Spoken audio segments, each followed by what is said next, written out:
Did Justin Baldoni and Blake Lively have an affair on the set of it? They're revealing what went down.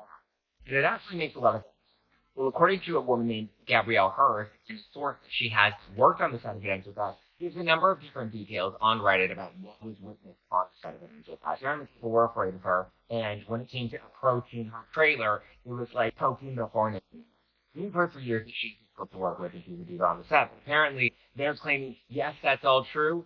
She allegedly got 2 sets of 80s fired. It was actually worse than what her reputation. Apparently, he didn't have a strong enough backbone to really put her in her place. He tried to appease her, which now makes sense. Like, whose husband just comes to watch his wife? She's on camera. They claim that if anything, people would just walk all over Justin Baldoni because he was too. Blake Lively recently stepped onto the red carpet for her Prime Video film *Weird in Texas*, and of course, the internet had a lot to say. The latex dress she wore became an entire topic of discussion, but the real headline was the noticeable absence of her husband, Ryan Reynolds. Let's be honest, when was the last time you saw Blake at a public event without her Hollywood husband by her side? It was a rare sight, to say the least. While Blake posed for photos with her co-stars, the buzz wasn't about the film. Instead, people were whispering about the rumored feud between Blake and Anna Kendrick. But before that could even gain traction, director Paul took things to another level with his praise for Blake. We're talking Shakespearean-style adoration, calling her the best collaborator, the best wardrobe, and the most amazing actress. It was so over the top that it almost felt like a PR move to distract from something. Even Blake herself probably cringed. But forget the drama with Anna and Paul's exaggerated praise.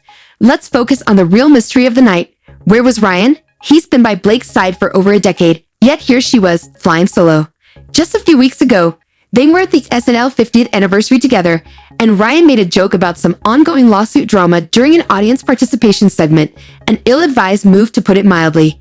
Now, insiders are suggesting that Ryan's blunder didn't sit well at home, which could explain his absence at Blake's big night. When we zoom out, though, there's an even bigger picture. Speculation is swirling because, while Ryan's career continues to soar, Blake seems to be struggling. With Blake's net worth sitting around $30 million and Ryan's somewhere between $350 and $400 million, there's a massive disparity. Could it be that Blake's lavish lifestyle, filled with private jets, a mansion in the Hamptons, and Met Gala appearances, relies on Ryan's financial empire? And let's be real, he's probably aware of that.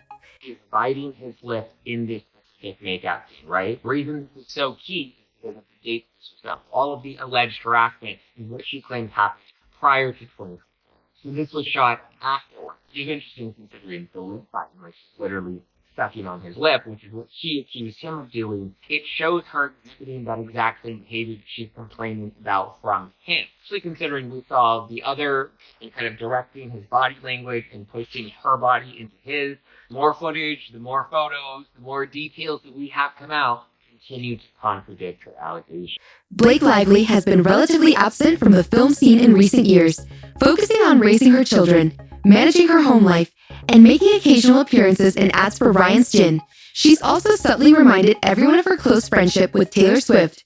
But now that she's back in Hollywood, things feel different, and the stakes have definitely changed. Meanwhile, Ryan seems to be distancing himself from the situation, raising the big question, is he deliberately leaving Blake out to dry? Here's the thing about narcissists. They will turn on anyone to save themselves. If sources are to be believed, Ryan and Blake both realize that, to survive the current mess, they can't be seen as the Hollywood power couple they once were. The constant scrutiny, the questions, and the growing speculation are too much to handle. If they keep working together, they risk opening themselves up to the kind of press no one wants. Directors will start whispering about power struggles, budget issues, creative control conflicts, and tantrums.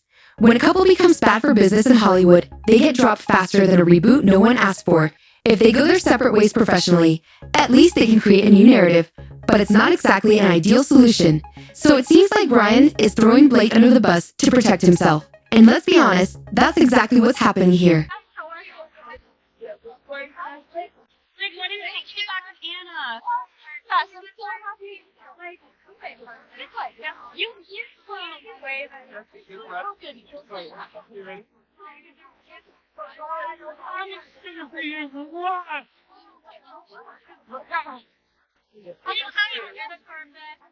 Blake is now caught in a lose-lose situation.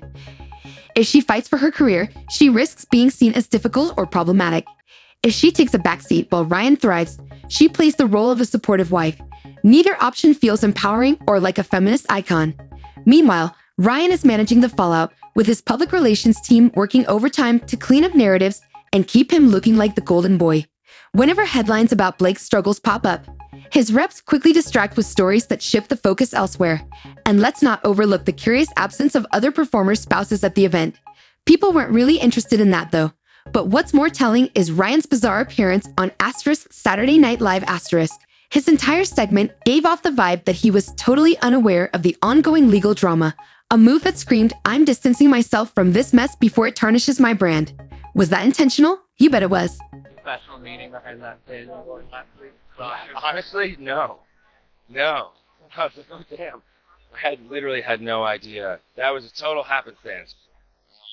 I woke up in the morning and saw an article. Someone also wore that prior to me wearing it. So what does Blake do now?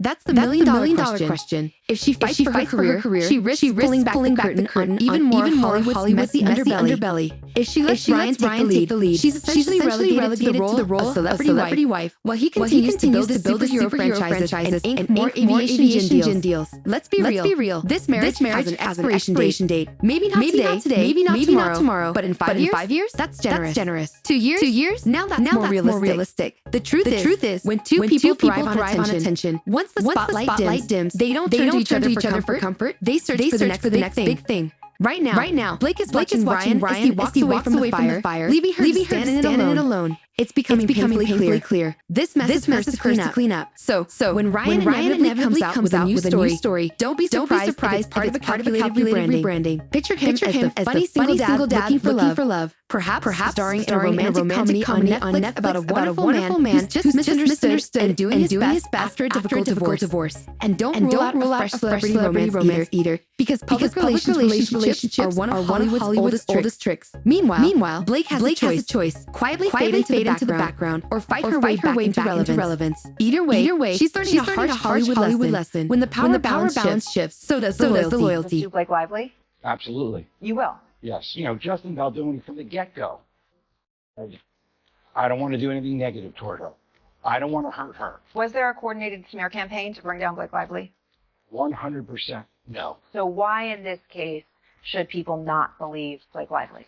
Justin Baldoni has built a brand and is known for supporting women, believing women. I am more than willing to take every single text message. I'm not asking anyone to not believe me. Have them see the truth and determine the truth for themselves. I think there's some behavior always that can make people uncomfortable. I don't think anybody has the intention to do. Ryan is not about to let his career take a hit for hers. He's built his empire, and if it comes down to choosing between saving himself or standing by his wife while she burns, well, we already know which choice he'll make. And let's not even get started on the irony of their PR teams framing this as Blake's choice, as if she's willingly letting her career crumble to keep Ryan's intact. The message is clear. She's the sacrifice. He's the prize. And that, my friends, is Hollywood patriarchy at its finest. So, what's next?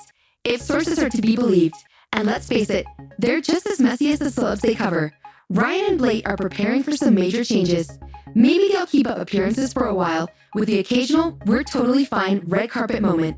But behind closed doors, the clock is ticking. Once the public realizes that a power couple is no longer as powerful as they once were, all that's left is watching their fall from grace. If this situation has taught us anything, it's that in Hollywood, the exit strategy is just as important as the rise to fame. And that's all for today, folks.